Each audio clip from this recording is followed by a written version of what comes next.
I'm making Sansa's leather armor from Game of Thrones, and I'm bringing you along with a tutorial and templates to make your own armor. This tutorial is like the IKEA furniture of cosplay instructions, which probably means you're going to lose your will to live and have to take something apart at some point. I've been patterning for weeks, and I have very little time to get this done before the last of the snow melts. Before we start, let's get real nerdy for a second and look at some references. Sansa wears leather armor in 3 different episodes of Season 8, and it's slightly different each time.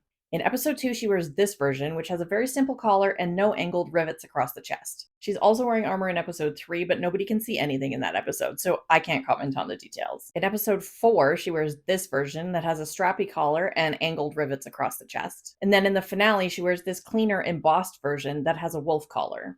That's the one that I'm using as my inspiration, mainly because you get the best look at it. You never see the back of any of them because of her hair, and you only get some glimpses of the shoulders, so I kind of had to use an educated guess. And of course, I found the best reference of the back after finishing. More on that later. First, I'm going to give you an overview of the construction so you can understand what's even happening here. The front consists of a bunch of straight strips layered with a bunch of angled strips, and then there's a few oddly shaped strips on the chest. The back consists of some straight strips layered with some angled strips, and there's also a collar, which is separate from the armor worn underneath it like a dicky, and the armor laces up down the middle back. Now, I know that probably seems super overwhelming, but all of those pieces are just straight strips of leather, with the exception of these oddly shaped ones. I designed a framework to rivet all the strips to, and that's hidden underneath. There's a full list of tools and materials that you're going to need down in the shwoobity-doop, but at the very least, you're going to need a hole punch and a whole bunch of leather. Or EVA foam. I used craft foam to make my initial mock-up, and while the durability was not it, a high-density foam or pleather would probably work just fine. I used 6-ounce veg tan cowhide, which I later came to regret. I would use 5-ounce or thinner. I also highly recommend these paper fasteners to keep everything together while you work, and you're also really going to need a dress form unless you have the world's most patient cosplay friend. And while it's not strictly necessary, a leather strap cutter is going to save you a lot of time. Alright, let's go! I will be your champion. All the pieces of the framework pattern are labeled with letters and numbers, so it's really easy to keep everything straight. Trim the edge off the pattern, tape the 2 halves together, and then you can cut each of the strips out. For now, keep the 2 halves of B as a single piece. I like to punch all the holes out in the pattern because it keeps the hole placement very precise. So go ahead and punch them all out with the exception of the black holes, which are guidelines only. Here's all the framework pieces. So if, for example, I said you're going to have a strip that goes between B5 and C11, these are the holes it will attach to.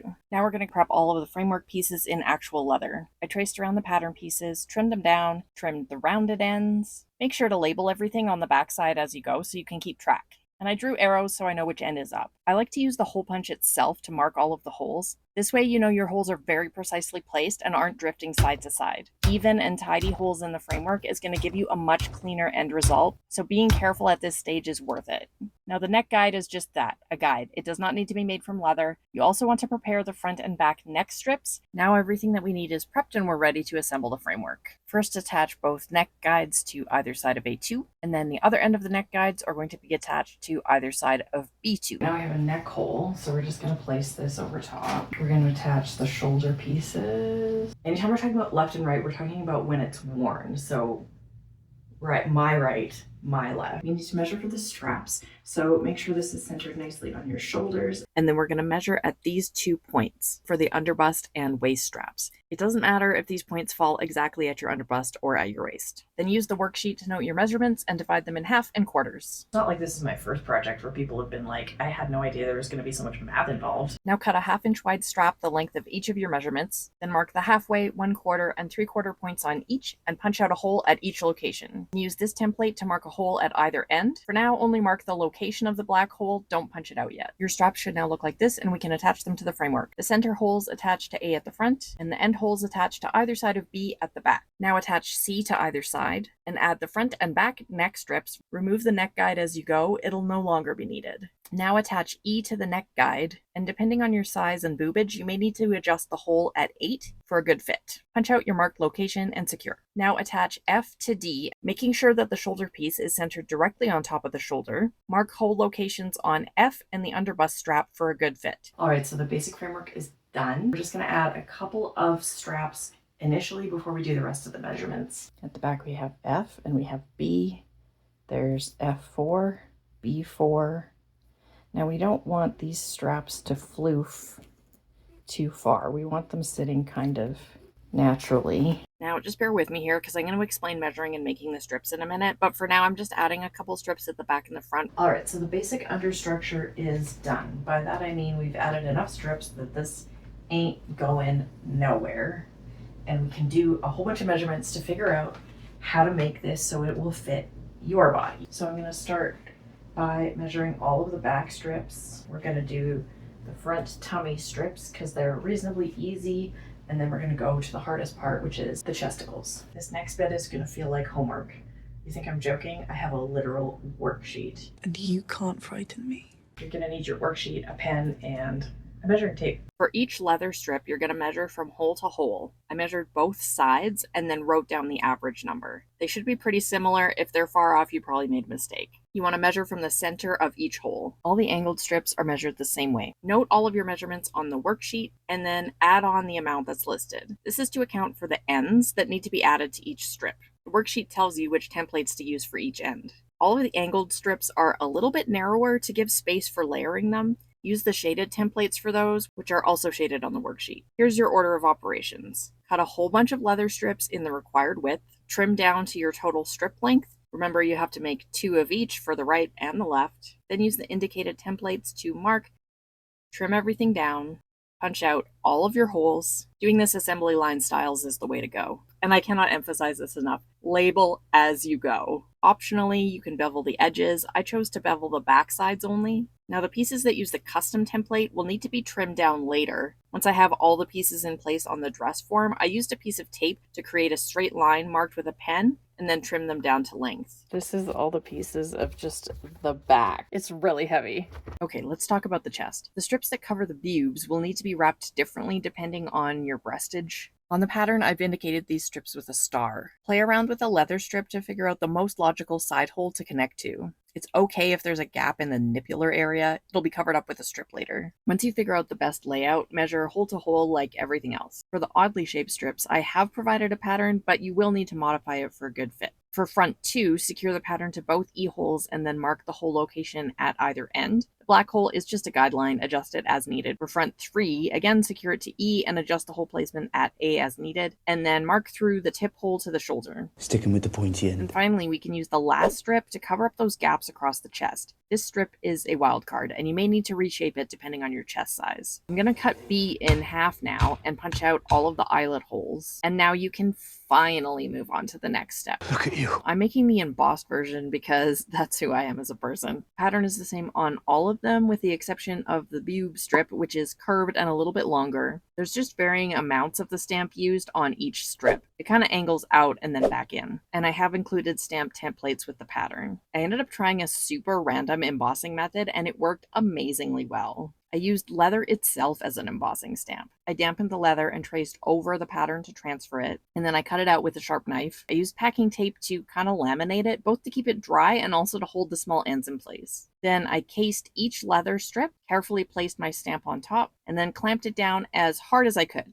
After a second, I removed the clamps and this is the result. I was extremely happy that this low-tech method actually worked, and I'll definitely be using this technique again. Once everything dried, I moved on to the dyeing stage. I used this dye and applied it with a wool dauber to the front, sides, and backs of any pieces I thought might be visible. I sealed the dye with acrylic resin and slicked the edges in between coats. This took me an entire day. And here's the 119 pieces of leather all ready for assembly. Before we do that, let's take a little detour and make the wolf collar. The standing portion is made from veg tan so you can tool it, and then the bottom portion can be made from any black leather that's thin enough for easing. I pulled this couch piece from my scrap bin, cut it to size, and marked and punched out the holes. I traced the collar onto some veg tan, cut it out, marked the holes, dampened the leather, and traced the wolf pattern onto it. Then I cased the leather, which means you dampen it well and then let the water soak in until the surface is a little bit drier. These are the tools I used. I cut in all of the details with a swivel knife, used background stamp around the outside, fading it off towards the middle. Then I used a larger and then a smaller edge beveler to outline all of the details. Smoothed everything out and used a stylus to tidy it up. And the snows fall and the white winds blow. The lone wolf dies, but the pack survives. Once it dried, I punched out all of the holes, beveled the edge, dyed it the same way as the strips. Then I used gold acrylic paint to color in the wolves and antique paste to highlight and fill in the low points. Then I stitched the two pieces together with black wax thread. I ended up having to adjust the pattern and remake the bottom part because I'd miscalculated my hole placement and the leather was rippling. Not today. But my second version turned out and I was ready to complete the armor. In preparation for the final assembly, I laid out all of the pieces in order grouped by type and laced up the two halves of B to keep them together. In general, all the rounded ends get tucked underneath where they are hidden. I secured the rounded end of all of the angled strips underneath the middle, and then the rounded end of all of the straight strips underneath the sides. Then starting at the bottom, I layered the pieces, securing the ends over the top. There are step-by-step illustrated instructions that come with the pattern, so I'm not going to go into too much detail here. It was during assembly that I started to notice my finish rubbing off. I'm really annoyed about this because I've used this combo of dye and finish hundreds of times without issues. Because I'd used leather from two different hides, I was later able to determine that the finish was only rubbing off on one of the hides. What could possibly account for this, I don't know. Alright, so the front is all temporarily put together. I think I'm going to rivet the whole front before attaching the pieces to the back. I think that's the move. I disconnected the fasteners that were holding the back framework on, and... Oh my goodness, okay.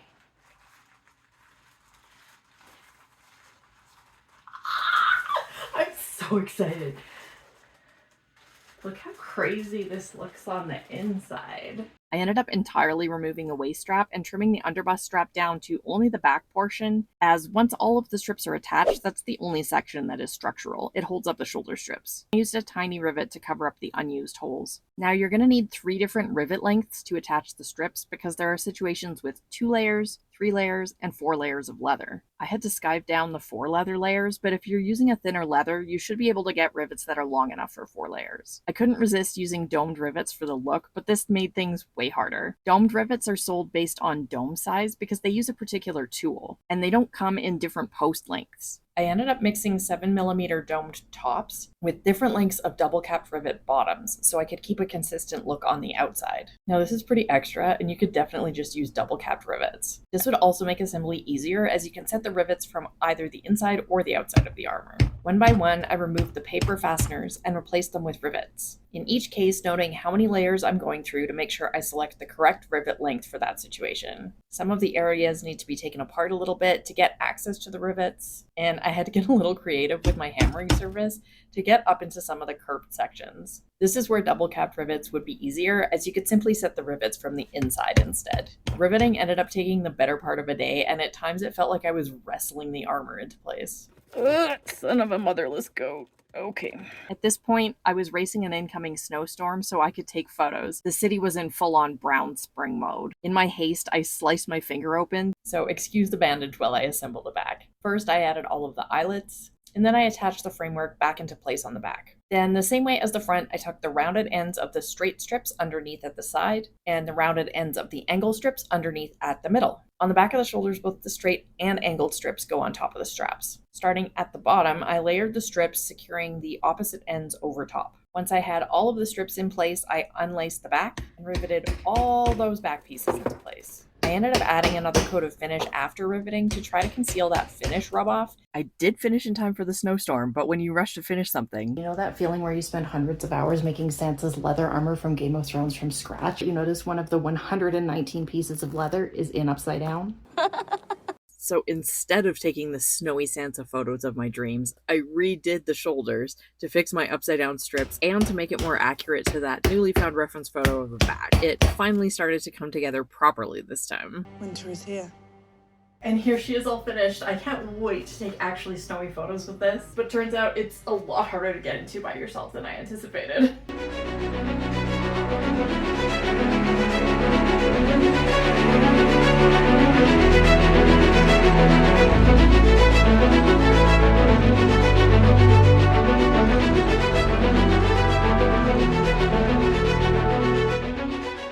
If you do make your own armor, please tag me. Seeing the things you guys make with my patterns and tutorials warms my cold dead heart more than anything else, and follow for more nerdy shenanigans.